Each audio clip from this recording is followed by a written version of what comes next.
us, whether you are live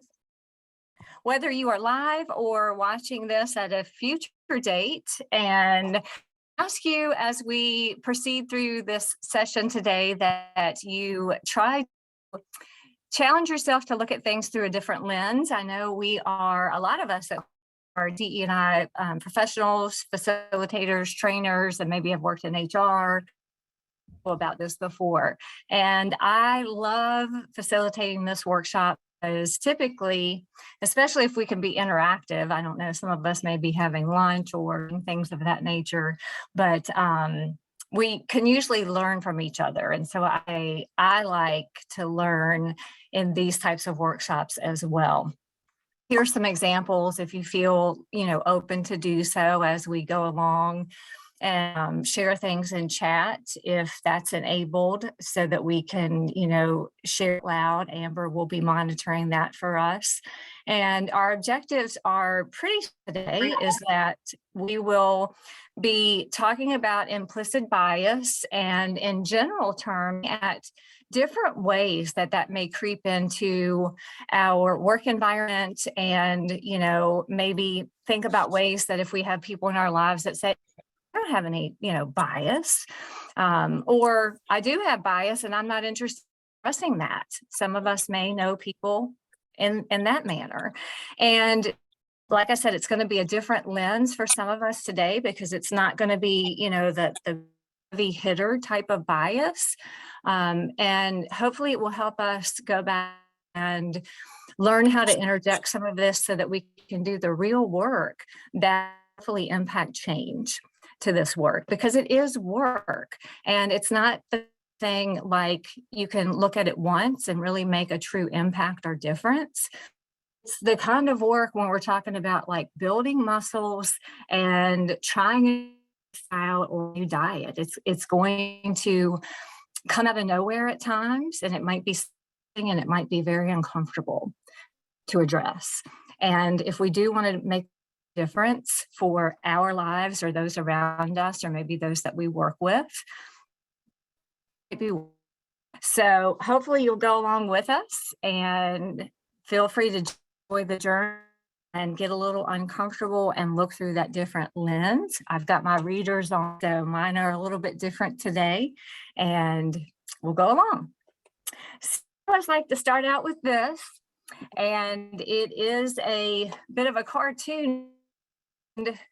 This person says, I don't have any unconscious, at least not that I'm aware of.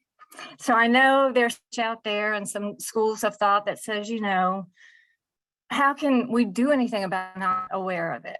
And then there's another school of thought that says there's really no unconscious bias, that, we know what our bias are and there they are. And so true. Both of those are probably true. And we can have a dialogue about that and what side of that, line we may be on. But the matter is, whichever part you fall on, if we want to make work. And so sometimes it's fence that you fall, no matter what side of the fence that you fall on of that thought about unconscious bias, whether be unconscious, that you may always be aware of what bias that you have, or how can you do anything about bias if you're truly not aware of your bias? When you become aware of something that becomes a bias, or if it actually right in the face when you say something or have an unconscious or uncomfortable awareness, it's still going to be work if you want to try to do something about it. And so I always like to off the training with this and that little reminder. Is this better? All right. Okay, we'll hold our breath if this works. All right, so we're going to move on to the next slide here. Oh, I am getting that message that my internet is unstable. What in the world? I'm going to have bias against my internet here in just a. All right, let me pause the last thing here. Sherry, one other thing you could do is just turning your hold on, Jenna. Thank you. Try turning your camera off. And see Oh, okay. Yeah. You don't need to see me anyway. Try that. All right. How about that? okay. All right. All right. So when we say implicit bias, we all have what that truly means. And let's start with whoops, I clicked on the wrong thing. All right. So to get it means the attitudes or stereotypes that affect basically our understanding of events and decisions in an unconscious manner. And so this is how we aware that we actually have a bias about something. And a second meaning that's often referred to is really a preference or, prefer a judgment with one thing against another when we have something as compared to another option that may be there. So when we think about that, and again, this is hopefully a safe space for when you think about a bias that you have currently, and not trying to get into really dangerous areas to start right off the bat, but kind of a bias you have, something that you prefer over something else would be a good point of conversation right now. You can send it in the chat or you can unmute it out if you'd like.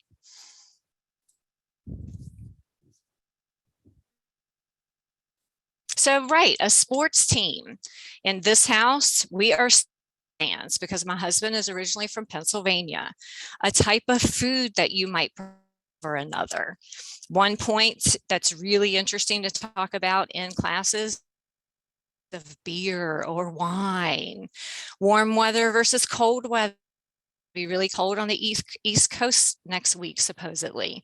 Dogs over cats, a person, a cat person, things of that nature.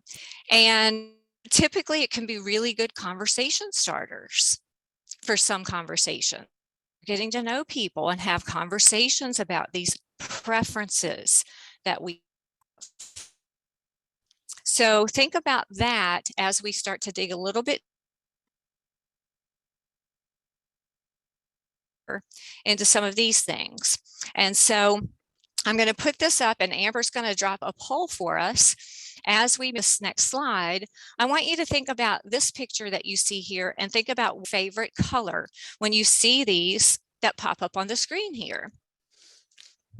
And so they're pretty bright: yellow, pink, black, royal blue, red, sky blue, orange, and lime green. So go ahead and make your choice there in that poll, and let's see, as a group of 40, what favorite color out of those choices. Go ahead and make your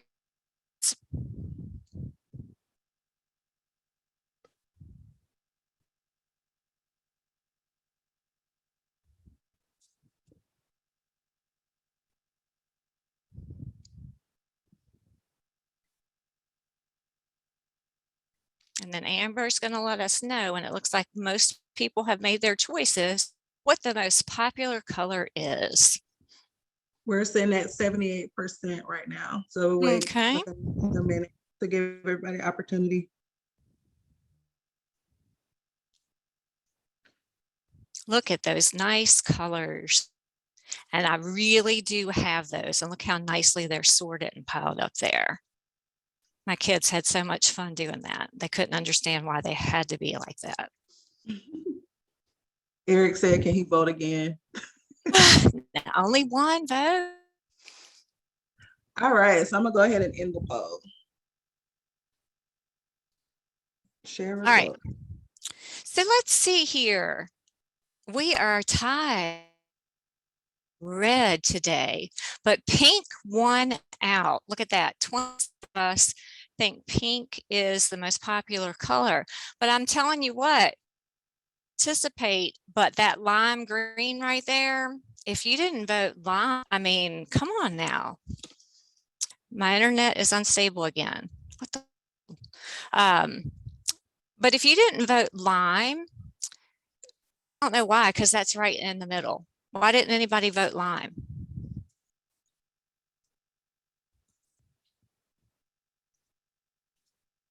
It's funny, I really like lime green.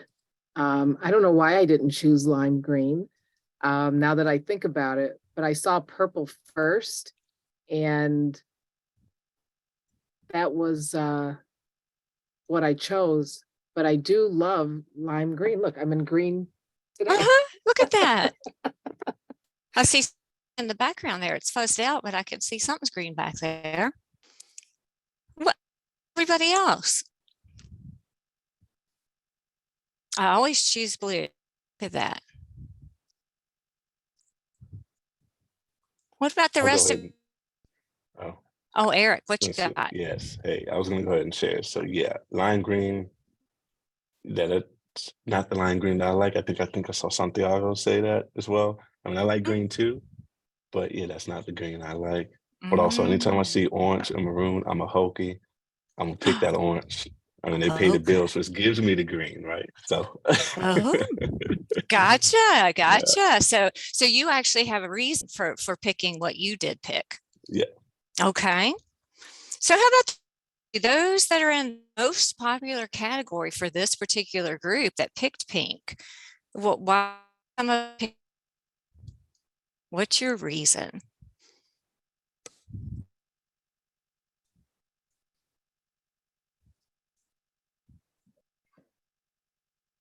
Someone said it depends on the season.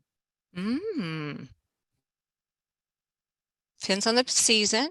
Maybe it depends on the day too, or our mood. Does anybody feel that way? Pasha said ready for spring. Me too. I'm not.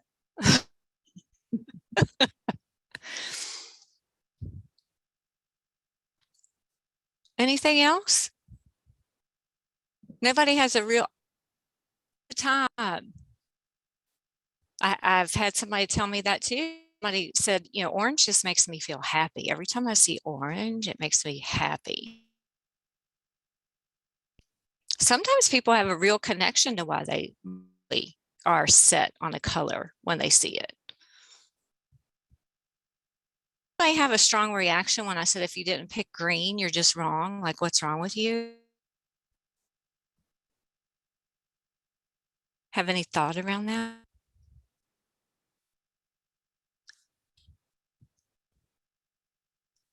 We're shy.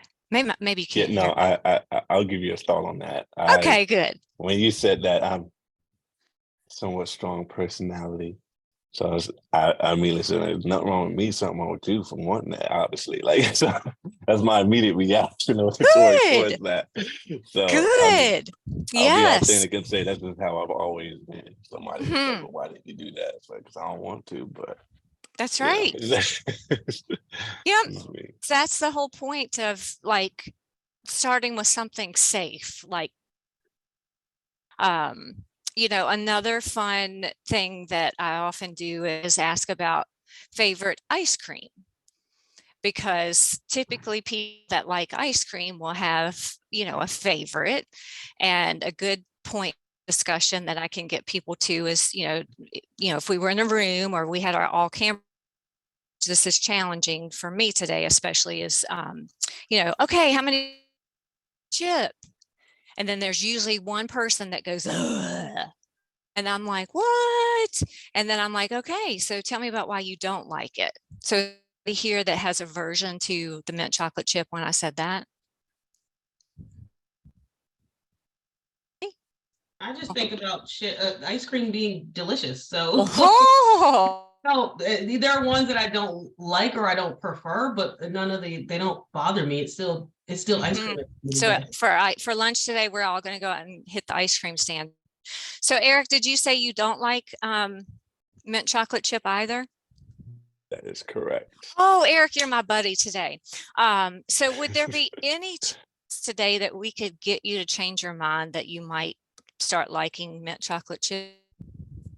Oh, of course. I mean, I'm not going to knock it unless I try it, but I tried it. But I'll try it one more time. It might be, maybe I tried the cheaper version of the mint chocolate chip. Maybe there's a high-end version that might be better. But as of right now, the version I tried was disgusting. So okay. Tell us what was disgusting about it. What made it disgusting to you? who is Jenna Etienne? Yes, Briar. That's who it was. It was the Briars Walmart. And I tried it and And it it just was tasted not fake. good. Like it tasted like it was meant to be used as cleaner. Like it was not It was good just at all. not good. Yes. No. I'm gonna see if I have multiple, ask if I had multiple Zoom programs open. Let me see. Let me close everything out. We can see that there can be differences, diversity and variety and reasoning that makes it interesting to talk to others about how things come to be. And sometimes we're not even sure how. And honestly, with the colors, I use kind of discussion, pick the one that's least popular within the room or that's mentioned for point of discussions. Honestly, out of those colors, it kind of depends on the day, which one is my favorite. So all of them. And I tend to be a very bright person when picking colors. So moving on. So implicit bias, the nature of it in general is that it does occur naturally in everyone. Whether people choose to admit it or not. And, you know, I can't tell you how many conversations or how many people have told me, I don't have any bias. I really, really don't. You know, something like this, music, you know, do you like rock and roll? You like rap? You eventually find something that they don't. You're like, okay, we do have a preference. And, you know, mine makes all these shortcuts, and that's how we, you know, learn to survive in life. And that's where the automatic associations come in. What's good, what's bad, what's indifferent, what's dangerous, what's not. You know, it starts very, very young. You know, think about a stove. How did we learn that the stove was hot? How do we learn how to open doorknobs? How many different types are there? Right? And do we always have to go up and think and tell ourselves exactly how to utilize a doorknob? So, you know, we're learning and evolving as individuals. And believe it or not, bias can actually run contrary or opposite to what we truly believe as an individual or what we know to be as fact.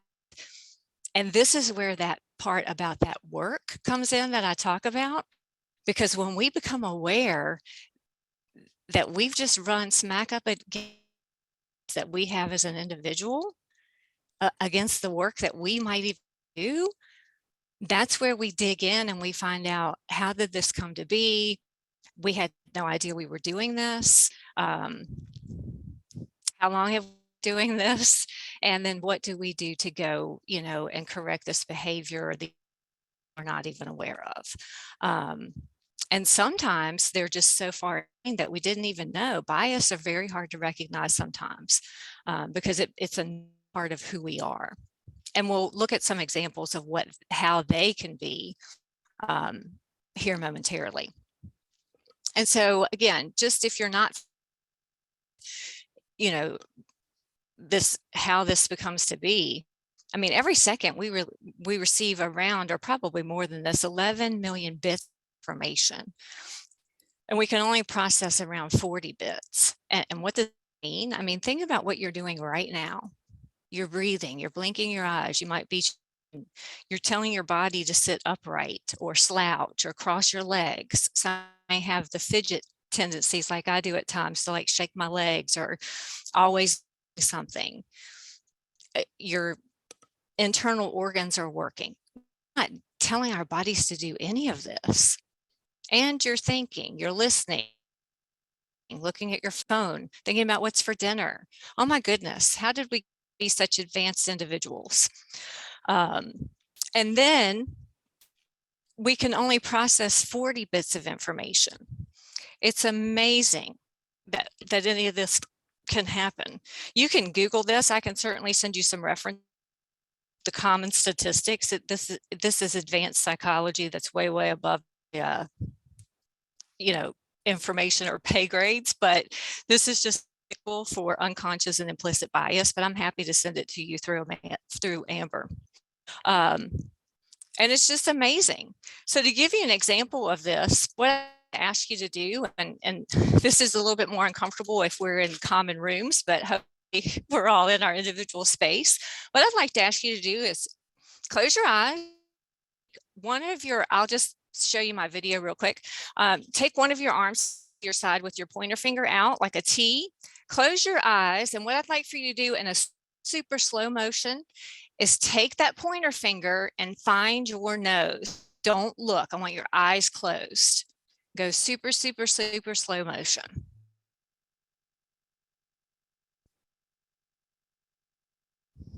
And then once you find your nose, you can open your eyes and untouch your nose. And hopefully we all found our nose with very little difficulty. Now, if I were to ask you, which I'm not going to, but if I were to ask you to take out a pen and paper and write down every single motion that you just went through to make that happen, how many of you would be able to do that 100% accurately, including the muscle movements? When, in what order to get your pointer finger to your nose? I couldn't, because automatically knows what muscles to activate in which order. I don't even know the names of my muscles, let's be honest. But it knows what muscles to activate in order to get that there. Now think back to when you're even 4 or 5 years old. By the time you can listen and follow those types of directions, to tell a 4 or 5-year-old to do that.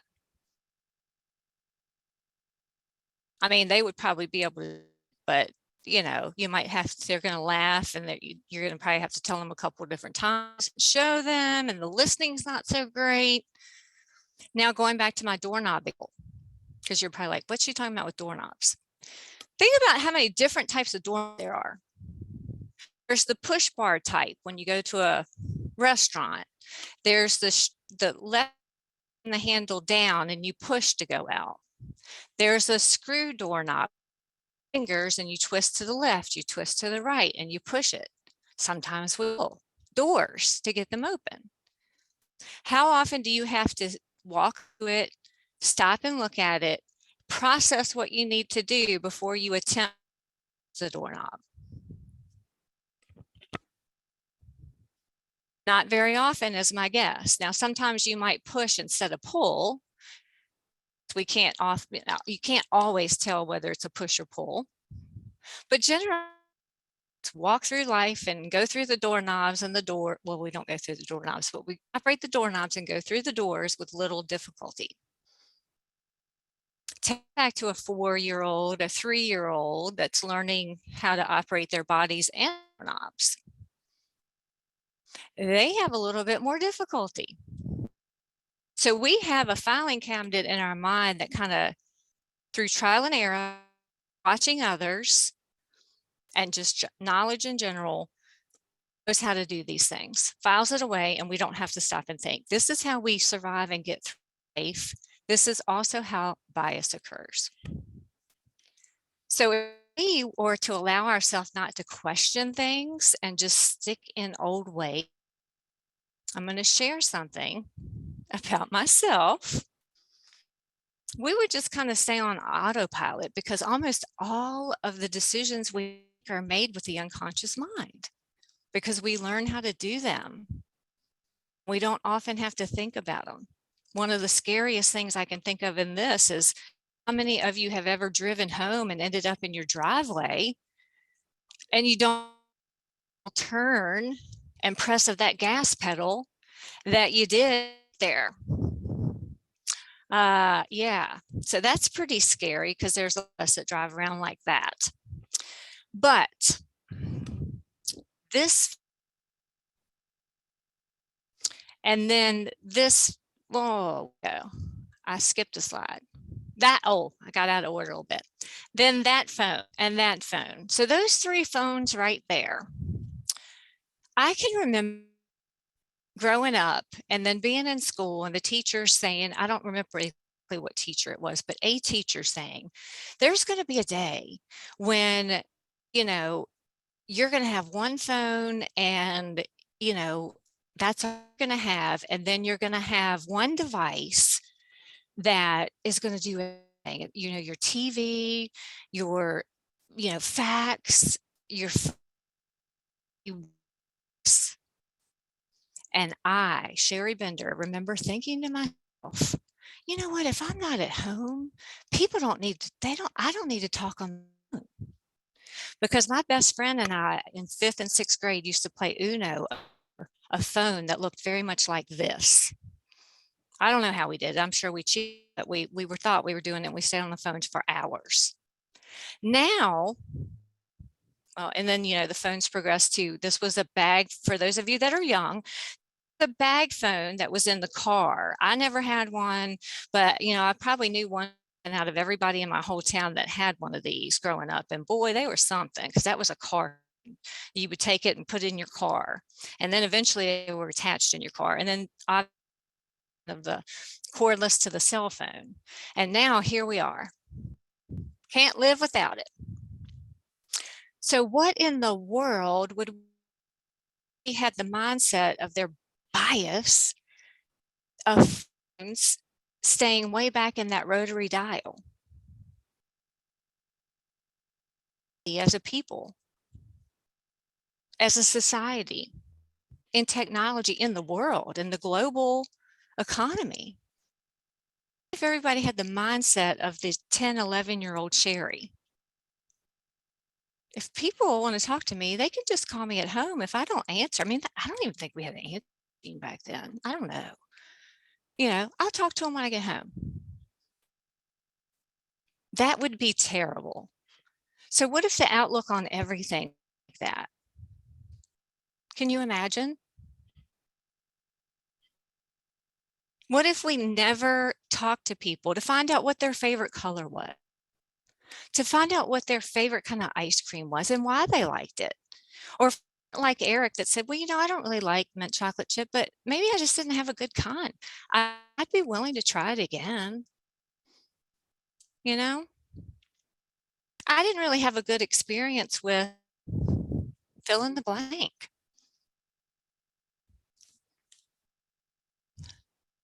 So there's a well-known trainer in diversity and inclusion. His name is Steve Robbins. Maybe some of you know him. Maybe some of you have gone to trainings.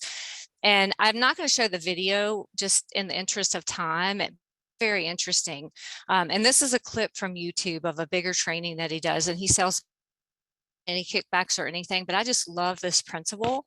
And the principle in this video here, and Amber will share it in the link, it's called the uh-oh syndrome is what he calls it.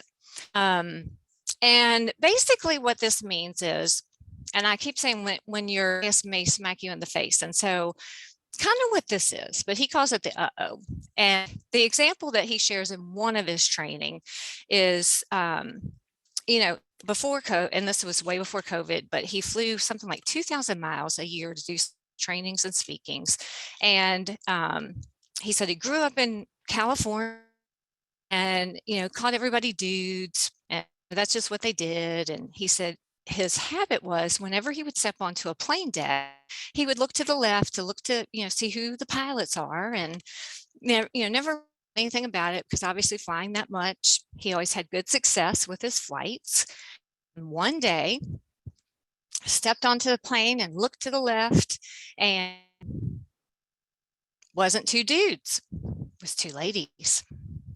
And he said, you know, I do this kind of work for my living. And he said, so, you know, I sat down and could have went on with my day and not really thought anything about it, but said, you know, I gotta check this. And he said, you know, this is the uh-oh. He said, I had a gut reaction. And he said, I mean, the flight went fine, nothing the ordinary. And he said, you know, I guess just because I am used to seeing two men sit in the seats, and this time it was two females. And he said, you know, I had to do the work and ask myself, why did I have this reaction? was because it was just so different for me. And that was a typical stereotype. And, that is an example of an uh-oh. Times in our lives do we have uh-ohs, but we just go on with our daily lives and don't really think anything about it. And what kind of difference can that make for us when we stop, we put space between it, and we take a look at it? That example might not make the world of difference for how we act with people for the go forward, but what could? Is there anything that could make that type of difference for you in the way that you approach the future of the uh-ohs, or for someone else that you worked with at work, or maybe the decision to give a promotion to, or give a raise to, or give a job opportunity to, etc. Personal example that I have, and kind of falls into this category, but it just shows that we can all do the uh-oh and we can all receive the uh-oh. And it falls with stereotypes and prejudice and all of that. But I was responsible for hiring salespeople all over the US for one of my HR, and hired somebody from Chicago for a sales position for them. And I'm not sure on this call, it looks like there's 34 of us, and had hired someone, and he had worked with our company, I guess about months. And he was on site in the office one day, and my internet is unstable. And he said, Sherry, until I thought everyone that had a Southern accent was stupid. And I said, Bill, I don't know if you meant that compliment or not, but you probably don't want to say things like that. And I was like, sharing it with me, but not everybody may take it that way. And so I'm going to also use that for training. And that was a really long time ago, and I still use it for training.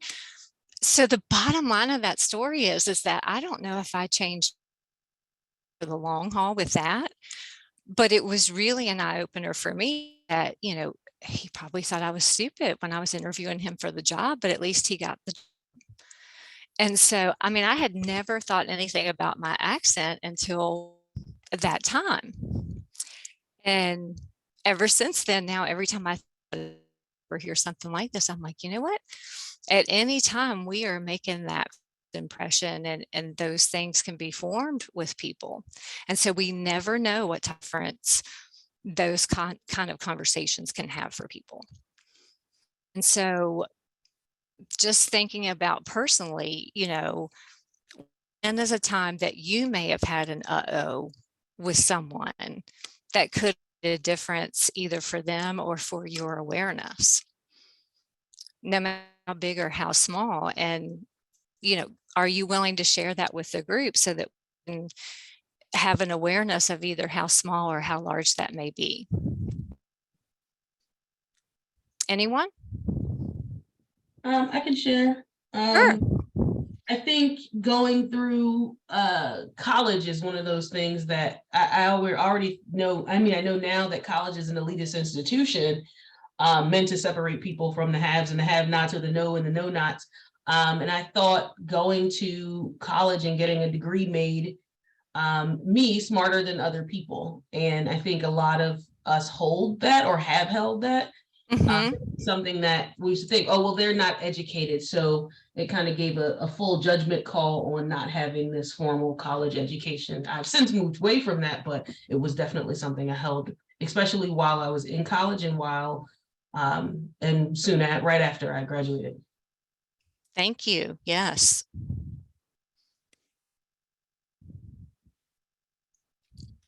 Anybody else want to share?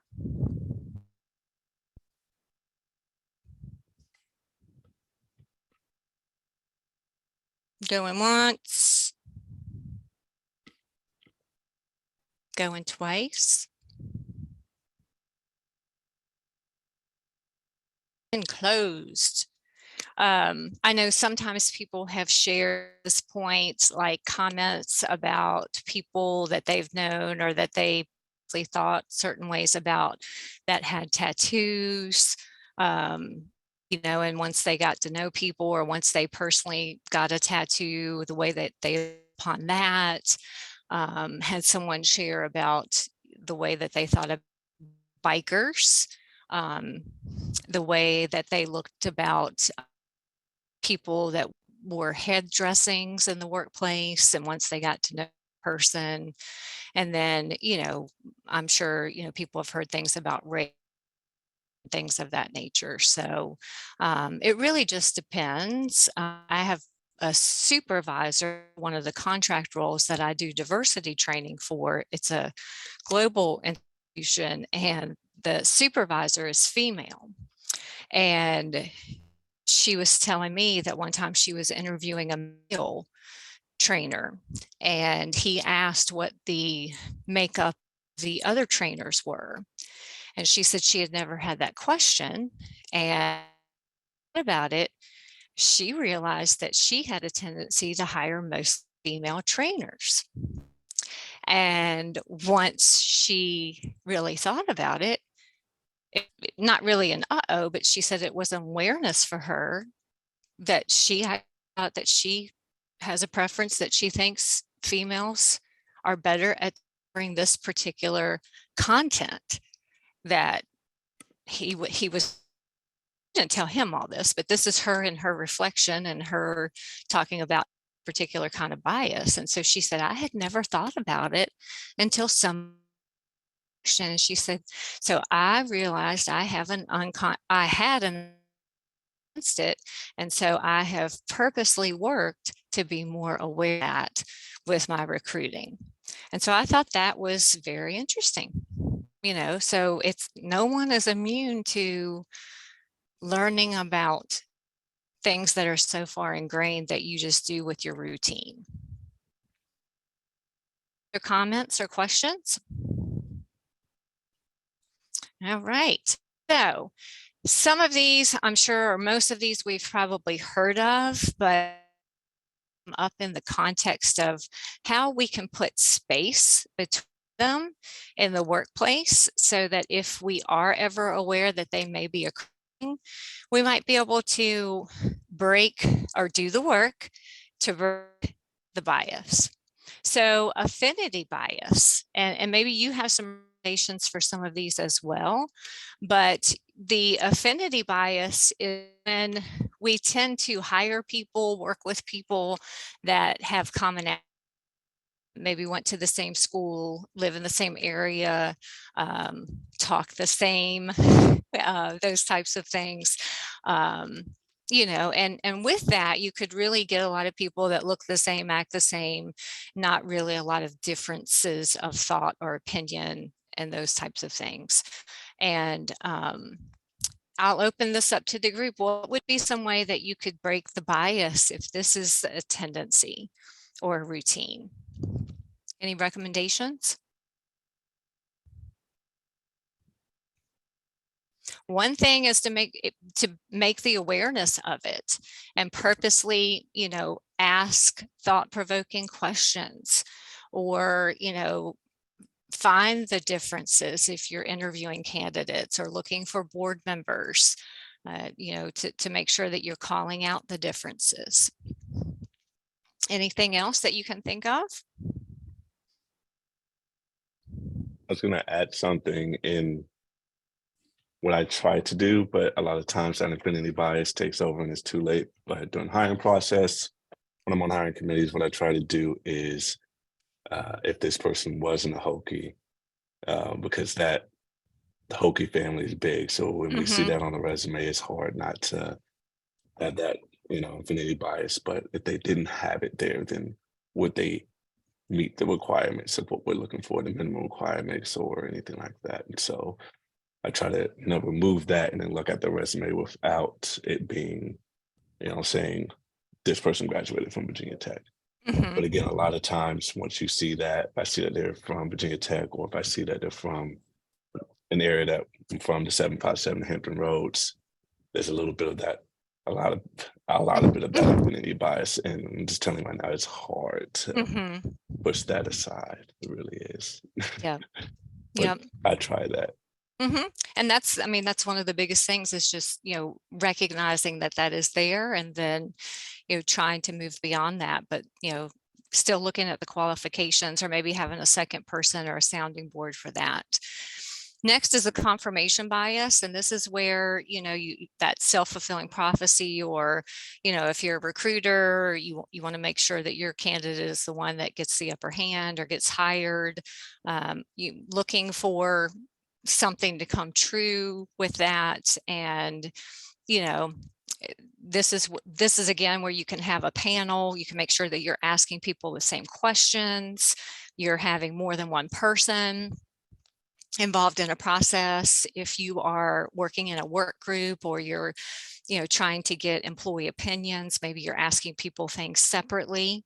If you are a supervisor and you're getting that group think, the supervisor gives their opinion last, instead of everybody kind of going along and given the same opinion, given the group think. So there's a lot of different ways to get at that one, or at least try to bring the awareness to it. Any other recommendations from the group on that?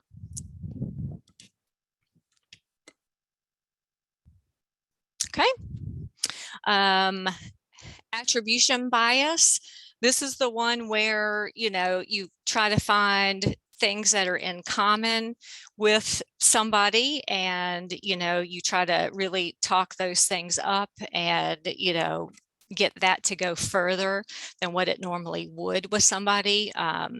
Maybe you have a common basketball team that you really like, or those kind of things, or they do something really well, and that really sets the person apart, and so you highlight that throughout the whole process.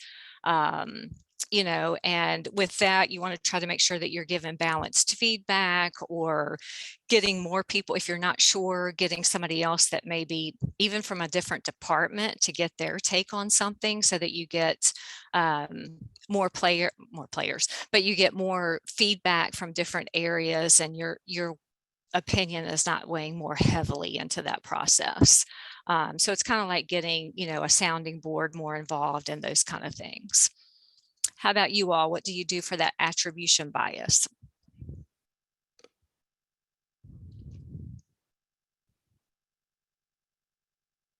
If it's a hiring process, one thing that I like to do or recommend is that you do that, like the metrics scoring, so that you can get points and, the rankings, so that you're not just going with one person's opinion, or again, kind of like with confirmation, that group think, but you're getting even scores, especially if like you have an affirmative action and things of that nature. And then conformity bias, this is just, everybody goes along with, you're not looking for any standout opinions. Nobody really, this can be very dangerous for DE&I, because we're not looking for that person to be their true authentic self.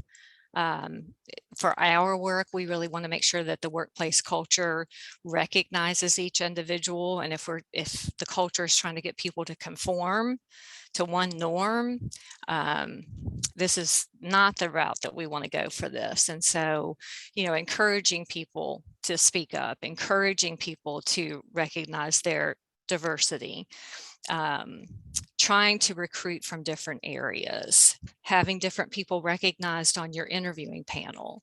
Those are some ways you can break that.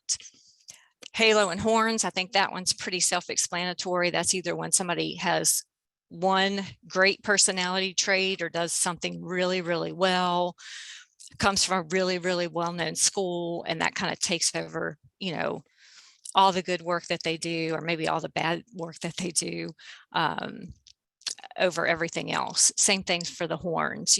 There's one thing that gets highlighted over everything else. And in that case, you'd want to make sure that you're looking at the whole person, the whole work record, all of those things. And then these pretty much stand for their self. And when we're looking at DE&I, these are the opposite of this, because they only call out one portion of the individual, not looking at the whole person. Gender is only looking at the person's gender. ageism only looks at their age versus, skill, all of the other attributes that somebody would bring into the workplace, onto the team, onto the board, etc. Name bias. This one is very interesting, and this might be something to consider. Normally, especially if you're related at all to supervision or hiring, you might think about name as in, culture, but something else that can creep in is, if somebody has a name like that might be from a different generation, it could come into play with like technology. So, if somebody has a name like Francis, that was my mom's name. If she's going through an interview process, somebody might say, tell me about your technology skills. Are you familiar with computers and iPhones and things like that? Or, are you a little bit timid with technology? And so that could be making assumptions based on somebody's name, what their technology comfort level could be, which is not necessarily the case. So again, going back to that whole technology thoughts and where would we be if we held certain beliefs about technology.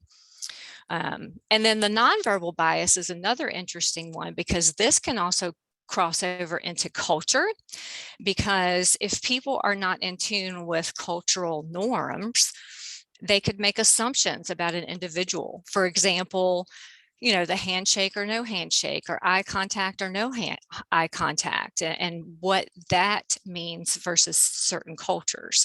So if you're in an interviewing process, or if you're in a team meeting, or meeting, across different companies, it's very good to be in tune with some of these different cultural norms, because that could lead to bias just looking at somebody's nonverbal behaviors if you're not in tune with that. Any comments about any of these bias that could show up in interacting with people? So we want to be aware of those. All right, we've got about 5 more minutes. I've got a really fun game for us to play here, and we don't have to call these out. Normally I would ask you to call these out like good or bad, and kind of plays along with our differences here. But what I'm going to ask you to do, I'll say it again, what I'm going to ask you to do is count how many of these images you personally think are good or positive. And they're not scary or anything like that, but I want to see that we have differences, and I think we will.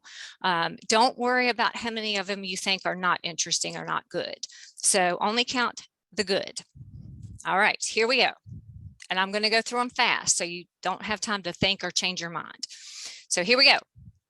1, 2, 3.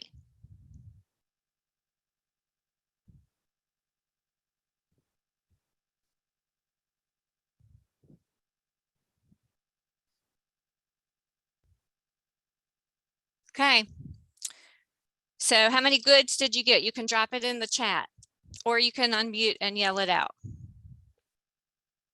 I got 6. Got 6 goods, okay. 2, 4, 3, all but 3 were good, okay. So you had 3 goods. 5, 6, okay. All right, so we do have some differences. That's good. All right, I'm going to go back here and I'm going to ask you a question. This one. How many of you are, if you want to unmute, but whoever thought this was good, why do you think this is good? For me, it was warm. I thought that it might have been like a campfire. Mm-hmm. Okay. What else? I would use it for grilling. Grilling. Okay. S'mores, maybe? That's why I chose that one as a good as well for warmth. And I thought of just a grill, like grilling out. Okay. And sometimes people don't know what that one is. So that's okay if you didn't know what that is. Again, we're showing that we see things differently. And some people think it's bad because, it's could be dangerous. It could be hot, fire, heat. Some people don't like that. Hot, burn. That's right. So again, differences and, perspective. That's what really this is about. This one to me is scary. I don't know where we are. If we're on land, how far I might have to swim, I might drown. Are there sharks out there? Other people think this is great. It's relaxing. Maybe I'm on the beach, I'm on vacation. I don't know. I So was on a again, cruise. yeah. So we see things differently depending, because we don't know. So it is about our perspective. And we could talk about all of those if we had more time, but we don't, unfortunately. And so again, I asked you to look at things through a different lens when we're talking about this training and about this implicit bias, because really, stereotypes, we could talk about where they come from, what some of ours may be, how we got some of them we may have overcome, those types of things, some of our personal examples, and what this may inform for us. But the real interesting thing for me with all of this is, and this is one of the takeaways I'd like to leave you with thinking about, is wonder what kind of difference each of us could make if we would enter into each interaction every time we are getting ready to approach someone that we're aware that we might have a potential stereotype or bias with. And we say, let's say I'm Bill, and Bill's the one that had the potential bias against people with Southern accents. And Bill's met me already. And so I've maybe changed his mind for the go forward. And he's getting ready to interact with somebody else that has a Southern accent. And he says, you know what? Maybe all people with Southern accents aren't stupid. I'm going to give this one the benefit of the doubt. So he has this self-talk before he enters into this next conversation with somebody. He's not assuming they're stupid. He's giving them the benefit of the doubt before he has spent 6 months with them. What type of impact could that have on the go forward? So how do our expectations and our previous experiences inform the future for each of us? So that's the really deep thought that I would like to leave you with, because when you really start to think about that, that can be pretty amazing and pretty powerful. It doesn't say that it's necessarily going to definitely impact the outcome, but it's definitely going to guarantee that it's going to impact your interaction. Because your expectations are different. The way you're going to interact with that person is different because your perspective is different. You no longer assume that person is stupid. You no longer assume that person is underprivileged. You no longer assume that person is poor. You have no assumption. You're approaching it for what is. Your perspective either clarifies or distorts based on what your perspective is. So I might think it's beautiful right up there at that tip of that iceberg. You might think it's beautiful right there. Somebody else might think it's beautiful down in the valley, looking all around and looking at all the scenes and sights. Who's right?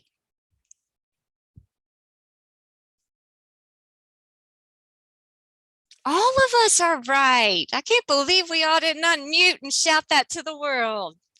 We're all right because we're all us. And guess what? We could all talk about why we like what we like. We could all get to know each other and talk about it, or we could argue about it. I could tell you why I'm more right. You could tell me why you're more right.